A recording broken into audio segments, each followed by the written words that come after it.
and when they go out we will be racing, and already they've gone out and the field are underway here at Nurburgring as they all charge down to turn 1.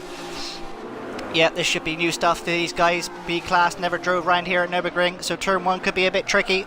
Yes, they all brake very bit later than they should do. And it's all a bit budgy-bargy, and that's Boarderman facing the wrong way. I think that was contact with Newsham, and Jackson may have been caught up in that as well as they charge round to turn 2.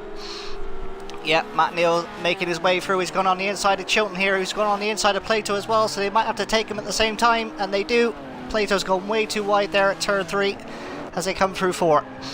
Yes, then Matt Neal leads them. No, he's not leading, it's Turkington who's leading them. And that's Matt Jackson going wide there.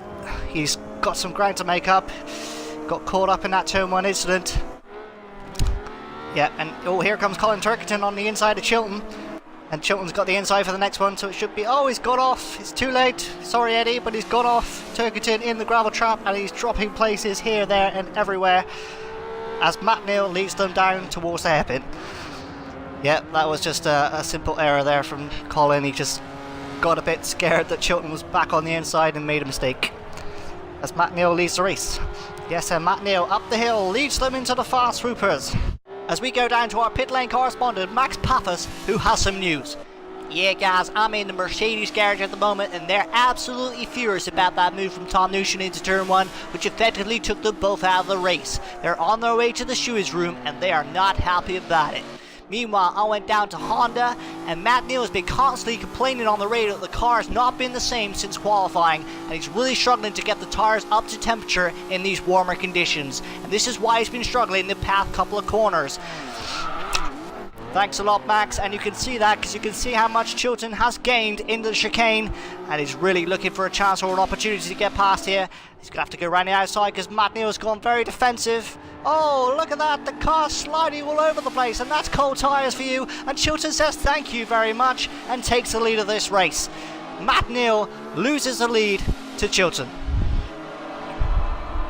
It's lap 3 as we come into turn 3, and Chilton's got a bit wide, and Matt Neal stuffs it up the inside. Oh, but it's come across him in this contact. They're both in the barriers, and that's put Jackson right back into play, and he's alongside Chilton now as we go on board. And oh, that was so messy, but they've managed to recover it. All back in the same positions again. Yep, that was a bit greedy there from Matt Neal. He wanted too much of that track, and he just came across Chilton. Oh, but Matt Jackson stuffs a move on the inside of Chilton. Oh, that was a good move. The satellite team versus the manufacturer team, and Jackson comes out on top as Matt Neal leads them down the hill towards the hairpin. That was a sweet move from Jackson, but here comes Chilton again on the inside. Jackson's left him room.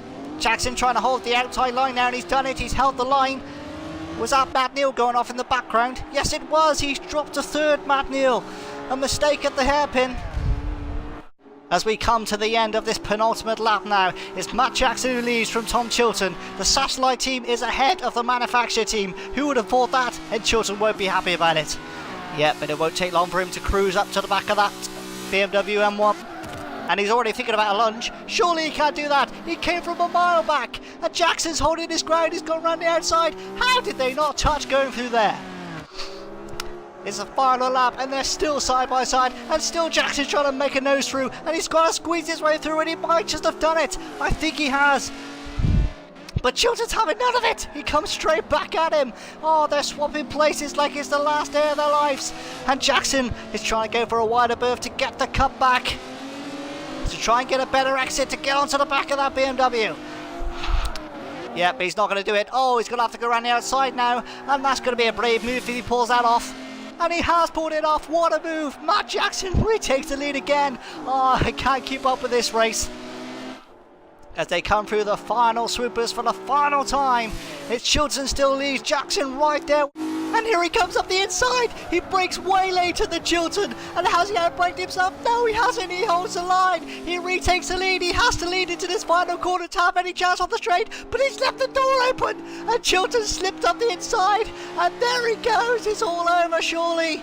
Oh, and Chilton pulls away at the front. He's got no chance now. As Chilton comes into the final corner, he's done it. He's held off the satellite sister team, and Jackson forced him right to the end. He's still not given up. But there's no joy. It's Chilton who wins from Jackson.